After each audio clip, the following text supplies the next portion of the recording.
everybody, what is going on? I am Maximus Rex, and this is Big Baby Reviews. Today is Eric Larson Day, so we're taking a look at Savage Dragon issue number 46, cover dated February 1998. This cover kind of split in two, so telling you a little bit about both the A and the B story. The A story with the Savage Dragon, still stuck on God World, fighting gods and trolls and stuff, and on the right, the She Dragon, who's kind of taken over Savage Dragon's role with the Chicago PD, taken on the Super Freaks, right, of the Vicious Circle on the right. So the cover kind of clues you in basically to what you're going to see in this issue here. Let's have a look. Crack her open. So just want to mention, Eric Larson, I think, is well on his way to beating Dave Sim's record of the most consecutive issues by an independent publisher or comics creator, right? Savage Dragon right now is around 276, if I'm not mistaken, maybe even later. Correct me on that in the comments if you know about that. But basically, yeah, and I would even give Eric Larson more credit than Dave Sim, because on Cerebus, or Cerebus, however you want to say it, Dave Sim did have a lot of help from another artist called Gerard, who did pretty much all the backgrounds, and Dave Sim would just do the figures. Eric Larson, you know, he really does do the whole thing other than the lettering and the coloring. Speaking of lettering, I don't know if I mentioned it last issue, but for a few issues now, or maybe it started last issue, I'm not 100% sure, but Larson's been doing this thing where the word balloons bump up to the edge of the panels and he just doesn't draw the panel there. I really like that. It's something I feel that just makes everything feel cleaner and airier and roomier, I guess, and that's weird terms to use for a comic book page, but less stuffy, basically. And you see it all the way through the page here. It just opens things up a little bit more in a subtle way in the design of the page, and makes things breathe a bit more, I guess is how I'd put it.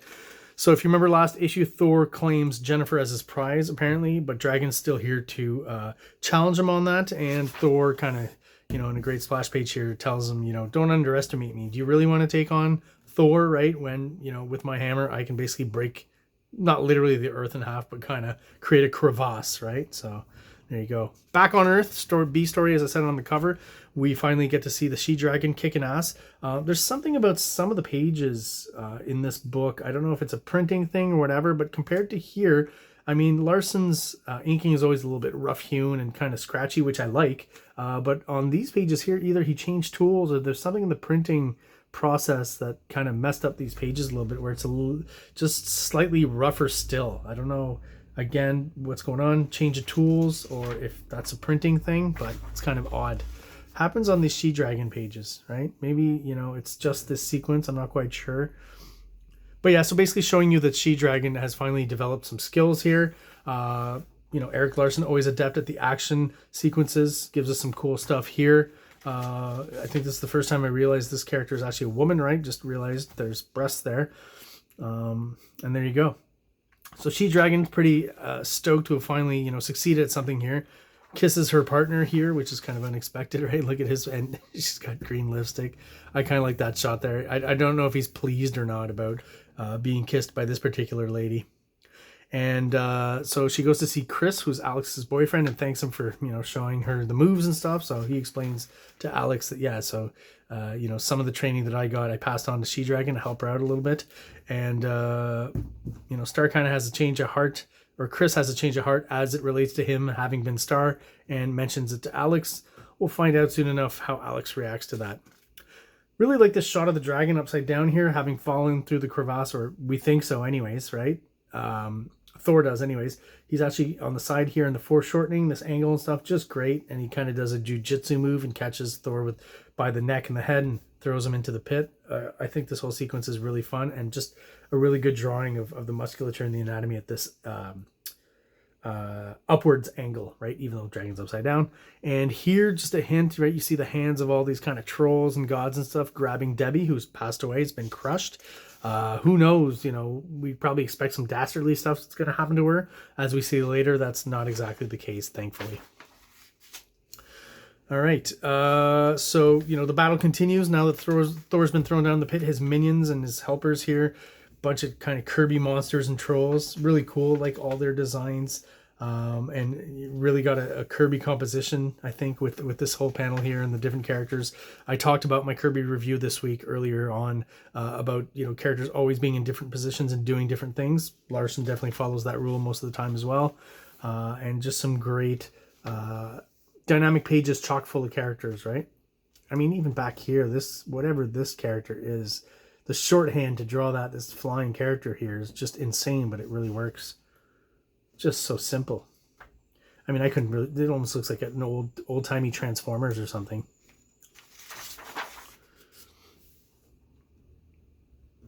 And it's not consistent, right? What I was talking about with the word balloons, with the phylactery, the side of the panels being cut out. We've got it here. I guess that was missed, right? You know, here he didn't have it bump up against the side for no reason.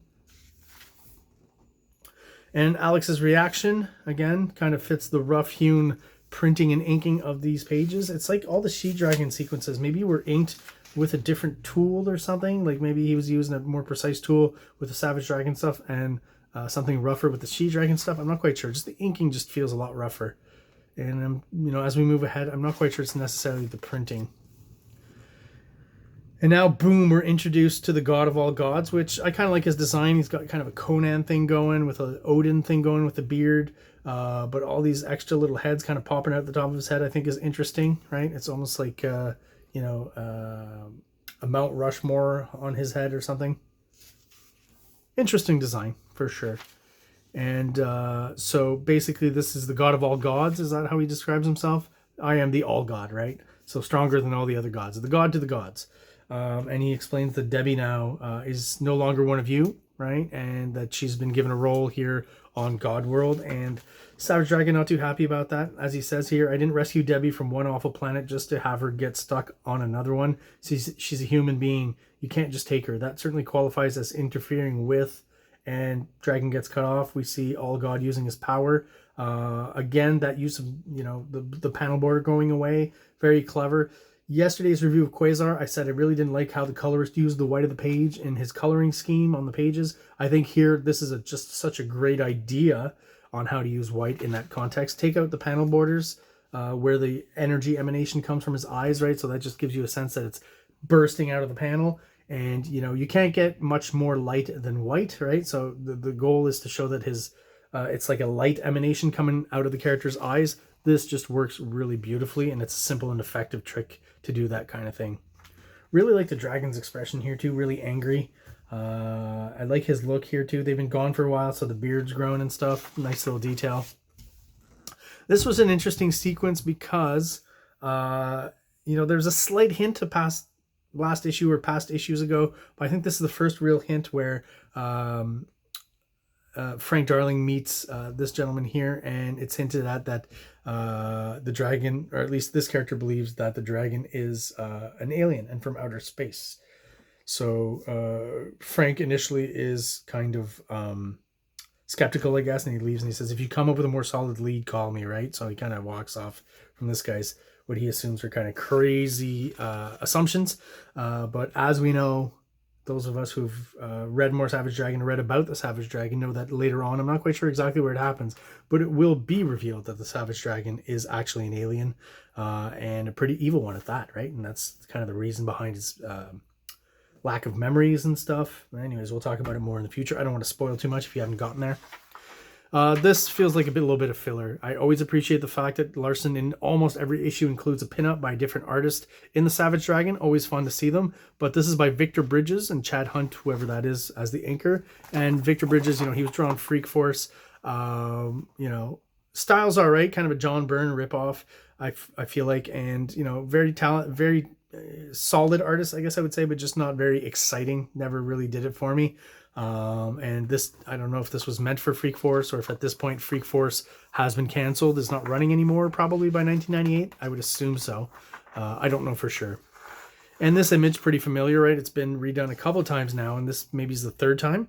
Dragon, you know, naked in the field, but this time joined by Jennifer. So we can assume that All God has sent them back to Earth, right? And that's how they got here. Kind of funny that Jennifer makes no comment at all on the fact that she's just completely naked out in public here. But that's what happens. They do get him covered up eventually.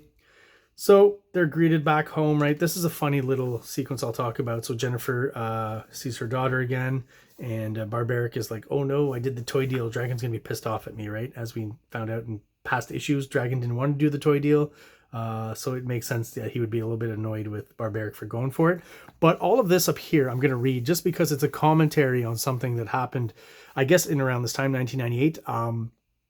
there was a new Ninja Turtles popularity, just like the comics bubble and stuff kind of burst. So did the popularity of the Ninja Turtles in the mid 90s.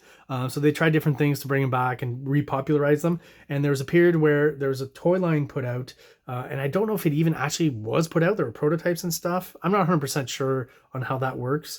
But basically, there were designs done by Jim Lee of the Ninja Turtles. And you can go look this up on Google. Not the greatest designs I've ever seen. It's kind of like, you know, what if Wildstorm was doing the Ninja Turtles, and it doesn't really work. And it really feels like what Barbaric is saying here is kind of Eric Larson using Barbaric as a commentary on that whole situation. So it says right here, again, this is what I feel are Larson's thoughts on the Jim Lee redesign and repackaging of the Ninja Turtles.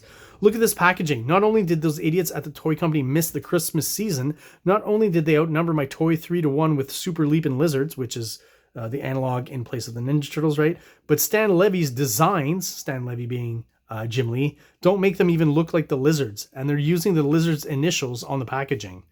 It's a stupid toy. Who cares, Barbaric?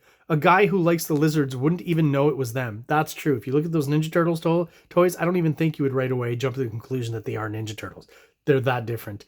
And even if our toys sells, they're 5 to a case, and a store would get stuck with a buttload of funny looking lizards with SLL written on them. So I guess that's a commentary on how they were packaged as well. So, you know, you would order one cool character from the line and then get stuck with all the other Ninja Turtles designed by Jim Lee that I guess no one wanted. Definitely feels like no one wanted those toys.